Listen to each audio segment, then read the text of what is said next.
অনেক সময় আমরা বিভিন্ন আমাদের লাইফ চলার পথে আমরা বিভিন্ন সমস্যার মুখোমুখি হই, তখন আমরা কিছু বুঝতে পারি না যে আমরা কখন কোন স্টেপটা আমরা গ্রহণ করব।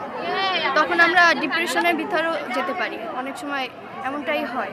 তো এই সময় হচ্ছে আমাদের পাশে সবসময় পরিবারই থাকে, আমাদের পিতামাতা থাকে, তিনি আমাদের ঠিক মতে নিয়ে আসেন। বিভিন্ন সমস্যায় তারাই আমাদের মোকাবিলা করে, এটাই শিক্ষা পাচ্ছি।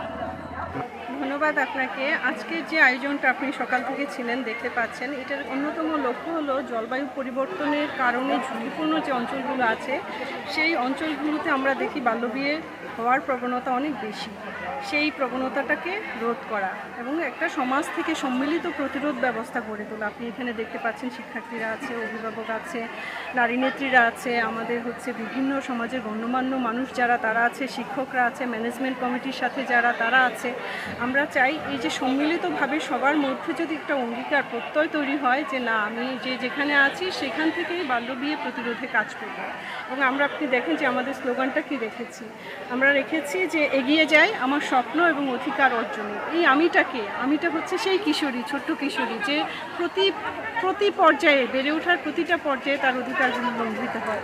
তো সমাজ থেকে যদি একটা সহায়ক শক্তি তৈরি হয়, একটা সম্মিলিত প্রচেষ্টা তৈরি হয় এবং এইখানে যে সরকারি ব্যবস্থা আছে সেই ব্যবস্থাটা যদি শক্তিশালী হয়, ইউনিয়ন পরিষদ আছে, উপজেলা লেভেলের প্রশাসন আছে এবং রাষ্ট্রীয়ভাবে যে রাষ্ট্র কাঠামো আছে, সেই ব্যবস্থা থেকে যদি আমরা সম্মিলিতভাবে কার্যক্রম গ্রহণ করতে পারি, বাল্যবিয়ে প্রতিরোধী যে আইনটা আছে, বাল্যবিয়ে প্রতিরোধী একটা অ্যাকশন প্ল্যান আছে, সেগুলো যদি বাস্তবায়ন করতে সমর্থ হই, আমরা মনে করি যে বাল্যবিয়ের যে ভয়ঙ্কর অভিশাপ, সেই অভিশাপ থেকে আমরা সমাজকে মুক্ত রাখতে পারবো এবং সম্মিলিতভাবে আমাদের সমাজটা এগিয়ে যাবে এবং প্রতিটা মেয়ের স্বপ্ন সফলভাবে পূরণ হবে। আমাদের এটাই প্রত্যাশা।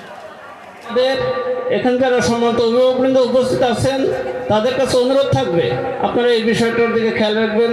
আমরা যারা স্কুলে, আমরা এর পক্ষে সরকারি যেহেতু আইন রয়েছে যে 18 থেকে মেয়েদের 18 এবং ছেলেদের 20 বছরের আগে বিয়ে করার কোনো সুযোগ নাই, তো আপনারাও সেদিকে খেয়াল রাখবেন, কারণ এই অপরাধ করা যাবে না। ব্যক্তিগত জীবনে, সামাজিক এবং পারিবারিক জীবনে আমরা যখন পথ চলি তখন বিভিন্ন সমস্যা অথবা বাধার সম্মুখীন হই। এই বাধাগুলো থেকে উত্তরণের জন্য আমাদেরকে পরিবারের অভিভাবকগণ সাহায্য করে থাকেন। তাদের নির্দেশনা যদি আমরা যথাযথভাবে মানি, তাদের নির্দেশ যদি অমান্য না করি, তাহলে আমাদের জীবনযুদ্ধে এগিয়ে যাওয়া এবং সফল হওয়ার সম্ভাবনা সুনিশ্চিত।